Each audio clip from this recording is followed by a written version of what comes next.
Chapter 1. Accept that you are not special. You are not special. Let that land. Not in a negative way, not as an insult, as a liberation. You are not exempt. Not exempt from pain. Not exempt from effort. Not exempt from discipline. Not exempt from suffering. Not exempt from the grind. And the moment you truly accept that, that's the moment your life starts to change. Because most people are not held back by a lack of talent. They're held back by a belief, a quiet belief, a comfortable belief, a dangerous belief.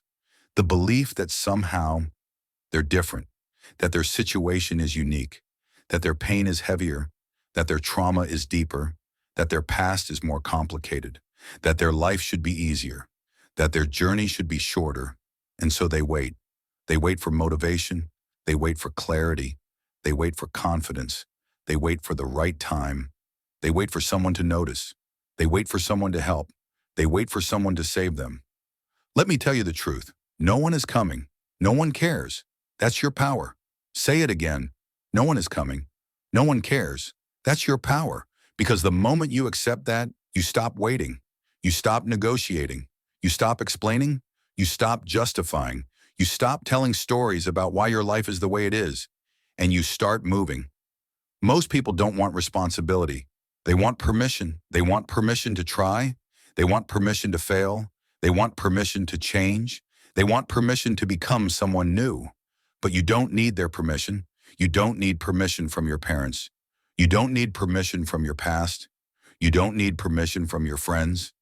You don't need permission from society. You don't need permission from your fear. You have a choice. You always have a choice. But choice comes with a cost. And most people don't want to pay it. They want to be the exception. They want to believe the rules don't apply to them. They want the reward without the routine. They want the result without the repetition. They want the confidence without the discomfort. That's not how this works. That's not how it has ever worked. Every strong person you admire paid the same price. They felt the same resistance. They fought the same doubts. They woke up with the same excuses in their head. The difference?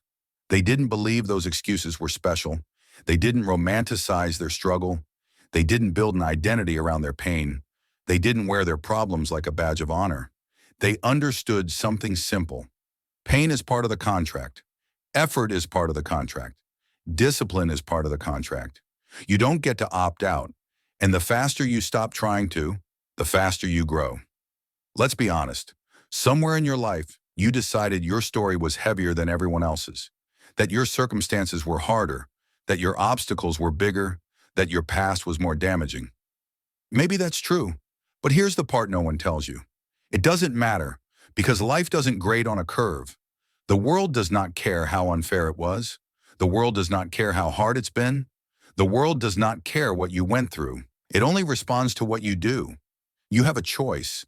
You can use your past as a crutch, or you can use it as fuel. You can use your pain as an identity, or you can use it as energy. You can use your story as an excuse, or you can use it as proof. But you don't get to use it as both. Here's the dark truth. The belief that you're different is usually just hidden entitlement. It's the belief that you should get a softer path, a slower path, an easier path, a path with more understanding, more forgiveness, more breaks. But mental strength doesn't grow in comfort. It grows in standards. It grows when you stop asking, why is this so hard for me? And start asking, what am I going to do about it? That's the shift. That's the key. Stop asking life to be easier. Start demanding more from yourself. You don't need a breakthrough. You need consistency. You don't need a new plan. You need non-negotiables. You don't need more information. You need more execution. And execution starts when excuses end. Mental strength begins when excuses end. Not when motivation appears. Not when confidence arrives. Not when fear disappears. It begins when you decide that how you feel is no longer in charge. Read that again. Mental strength begins when excuses end. Excuses sound logical. They sound reasonable. They sound responsible. I'm tired. I'm busy. I've been through a lot. I'll start tomorrow. I just need a break. I'm not in the right headspace. Everyone has these thoughts. The strong just don't obey them. They understand something simple. Feelings are not commands. Thoughts are not orders. Moods are not mandates. You have a choice. You always have a choice. And every time you choose the hard thing over the easy thing, something changes. Not outside. Inside, you become someone who keeps promises. And that is rare. Most people break promises to themselves daily. They say they'll start. They say they'll commit. They say they'll change. And then they don't. And every time they don't, they vote for a weaker identity. Over time, they stop trusting themselves. That's the real damage, not the failure, the self-betrayal. If you want to become mentally strong, you have to stop seeing yourself as fragile. You have to stop talking to yourself like you're made of glass. You are not. You are far more durable than you think. But you will never find that out if you keep protecting your comfort. Let me be clear. This is not about being cruel to yourself. It's about being honest. Honest about your effort, honest about your discipline, honest about your consistency. Most people don't fail because they aim too high. They fail because they expect too much from motivation and too little from discipline. They build a life that only works when they feel good. That's not a strong life. That's a fragile one. Strong people build systems that work even when they don't want to. They remove choice. They remove negotiation. They remove debate. They decide once and then they execute. No one is coming. No one cares. That's your power. Because when no one is coming, you stop waiting. When no one cares, you stop performing. When no one is watching, you build something real. You don't need applause. You need standards. You don't need sympathy. You need structure. You don't need understanding. You need discipline. And discipline starts with this identity. I am not special. I am responsible. Say it again. I am not special. I am responsible. Responsible for your habits.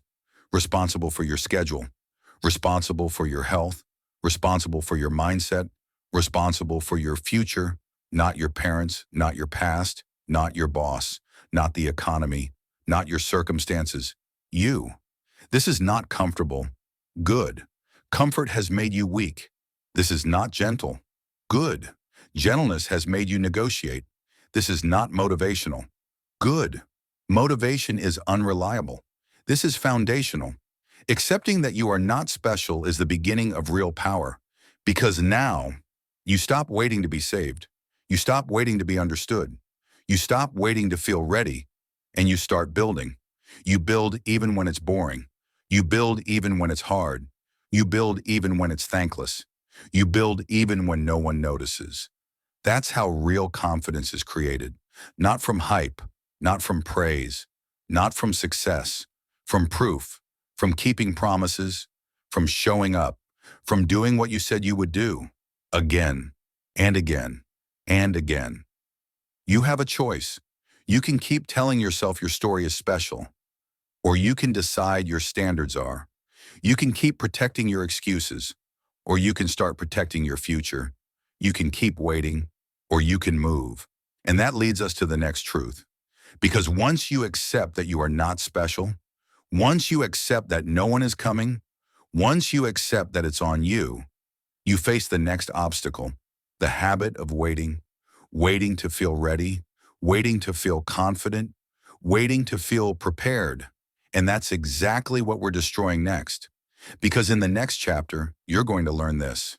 You don't wait until you're ready. You move and readiness follows.